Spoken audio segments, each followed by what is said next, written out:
আমার হাজবেন্ডের জন্যই আমি চাইলেই অনেক কাজ করতে পারি না। কেন বললাম কথাটা বলছি। হ্যালো এভরিওয়ান, আমি পায়েল। আমার নতুন একটা ভিডিওতে তোমাদের সকলকে ওয়েলকাম। আমার মেয়ের জন্য আজকে দুটো শিঙি মাছ আনা হয়েছে বাজার থেকে, কিন্তু মেন গল্পটা হলো আমি এখনো মাছ বাছতেই পারি না। জানো তো, আমাদের বিয়ে হয়েছে 3 বছর, কিন্তু বিয়ের আগে কখনোই কোনো কাজ মা কখনো করতে দেয়নি। বিয়ের পর আস্তে আস্তে হাজবেন্ডই সমস্ত কিছু শিখিয়েছে নিজের হাতে ধরে। সবজি কাটা থেকে শুরু করে রান্না করা সবটাই ও নিজে হাতেই শিখিয়েছে। তবে এগুলো পারলেও এখনো মাছটা আমি বাছতে পারি না। ওর মনে হয় আমি মাছ কাটতে গেলে হয়তো যদি হাত কেটে ফেলি, সেই ভয়েই আমার আর এতদিন মাছ কাটা শেখা হয়নি। তো রিসেন্ট আমি বাপের বাড়ি এসেছি, তাই মাকে বললাম তুমি আমায় দেখিয়ে দাও, আমিই চেষ্টা করি, দেখি পারি কি না।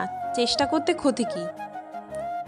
বাড়িতে যখনই মাছ নিয়ে আসা হয় তখনই হয় বাজার থেকে কেটে বেছে নিয়ে আসে, আর নয়তো ও নিজেই বাড়িতে নিয়ে এসে নিজে কেটে বেছে ধুয়ে আমায় দেয়।